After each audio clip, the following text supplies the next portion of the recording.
Hello YouTube, and welcome back to another episode of Discuss, the series that aims to prompt community discussion regarding certain elements of video games.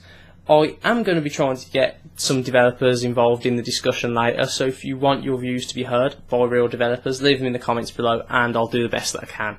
Obviously I can't promise anything because developers are busy people and I'm a fairly small channel, but I'll do the best that I can, obviously. So last time, the other video, not much happened in the way of discussion to be honest, but it was still fairly well watched and fairly well liked video. So I figured I'd do another one. The videos aren't going to go anywhere, so if people want to comment on them at a later date, that's cool. That doesn't bother me. Oh, we can always discuss later. Yeah. Made a few changes to the setup on the technical side. I keep looking down, looking at my microphone, don't know why.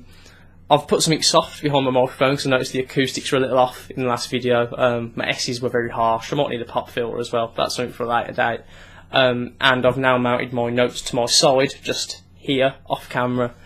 So I'll be looking slightly to the side, so it's not perfect, but it's teething issues. I'll work on that. I'll find some better positioning for things. Okay, now, on to today's subject. We are going to be discussing unlocks in games, and by unlocks I mean like perk systems and things like that. Stats. Stats is stretching it a little, but it kind of fits into what I've got to say. So you could call it stats and unlocks and character progression. There you go. That kind of works. I'm going to be discussing why those things are bad. This mainly applies to multiplayer games where you're going to be competitive against other people. Although I suppose same philosophies could be applied to single player games.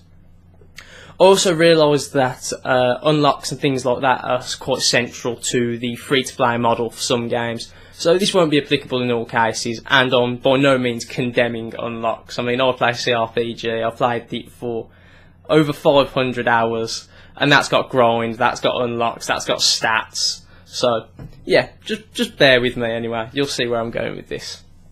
Okay, so problem number one with stats and unlocks. Unless you play the game from day one, and so you're there, day one release, playing with everybody else, you are going to be behind in terms of unlocks and power, and everyone else is going to have played it for longer, so they're going to have stronger characters or more ways of approaching a situation. And that's where I think the logic is a little backwards. Why does it make sense that the better players have the better equipment, the more versatility? You're instantly creating this big barrier for anyone new coming into the game. I mean, if anyone now tries to go and play something like Battlefield Heroes, for example, where you can level up and get better skills, more powerful skills, that's a really hard game to get into. Like, it's ridiculous. So yeah, I think that's messing with my words. Hold on, let me carry on. Okay, you could argue that some might play for longer because of perks and unlocks. It incentivises carrying on playing. But you could also say that's unhealthy because it prompts addiction and things like that. And also, if everyone has everything unlocked to start with. So I'm not condemning the perk system as such. I think it's a good idea. It lets you tailor your play style so you've got all these different possibilities. You can try different builds, especially if you've got them all unlocked and you don't have to be stuck going down a certain path. And you can just change at any time. That in itself prompts more replay. But my point is, even if you do play for less time with everything unlocked, you have a better quality of experience. So it's quality over quantity. You might not think, oh, I just spent all that time grinding. You can say, okay, I enjoyed this game, I'll put it to one side for now, I might come back to it later. Another point which I think is quite relevant, because I think this is quite a big problem with Call of Duty.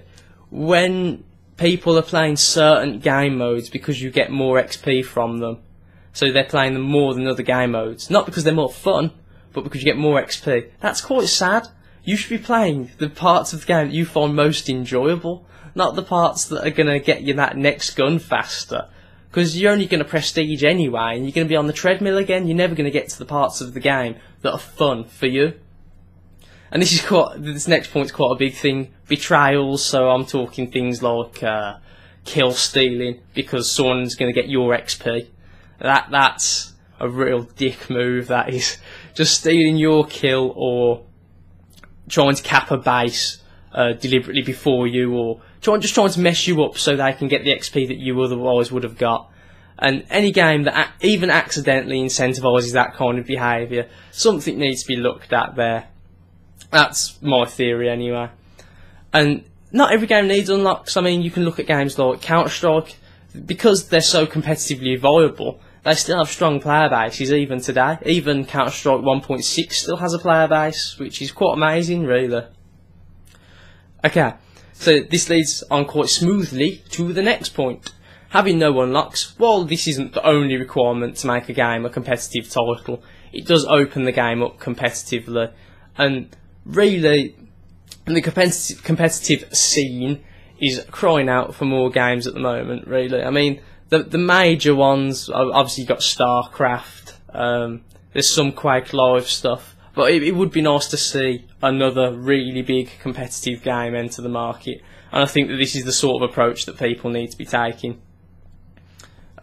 In most cases, removing these unlocks, it's going to raise the skill ceiling, because the game isn't holding people's hand, making them more powerful than anybody else. And obviously, there were quite a few games like this, but I mean, now unlock systems and stuff, it's just become rampant because it's the thing that sells, which is the truth, and I can see why companies are doing it. Okay, so next, it allows for a varied game and experience, so you're less likely to get bored, purely because you have more options of how to play the game, of what styles you want to do. You're not tied in, that is the main point. And I read an article a few days ago, perhaps a bit longer, on PC Gamer. It was about the secret world. And this is what I was saying earlier, you don't need to get rid of perk systems. Apparently, the secret world supposedly has this massive skill system where you have quite a dizzying amount of skills to pick from. So the choices of build, that they're really great, but you still have to unlock them. So it seems to take away from it more than anything. If more games are released, MMOs, even MMOs, so they're skill based, but you have this great choice of what to pick from. I mean, that in itself would create community. You could have people discussing builds, like people do with LoL or Dota, like which skills to get first, which items, that sort of thing. And you're going to prolong the life of your game by that way, and people experiment and the learning curve, and people just wanting to be good at the game because it's fun to play. I think that is one of the most important things here. And that level of customisation in the skill system would allow you to tailor it to your playstyle, even more so than we have with current perk systems and things. And perhaps, again, I've said this a few times, but this for me is the biggest thing. If it's balanced properly, when someone kills you, you won't feel like you've been cheated. You won't feel like it's because they've got some skill that you don't, or they have some special power, or they can take more bullets than you. It will be because that person is genuinely better than you. And now, that's great. I mean, that prompts you to want to get better at the game to beat them. And obviously, if someone's trouncing you, you still get angry, because you know that you're not very good. But I think that's quite important. If you die, it's your failings. It's like a bit of a different genre of game, but Super Meat Boy, if you fail at that game, you know it was your fault. It's hard but fair, and I think that's a direction that I'd like to see games heading in, hard but fair. Okay, so that's my opinions on this subject. People may not agree, but that's the point of this. I'd like to hear your opinions below.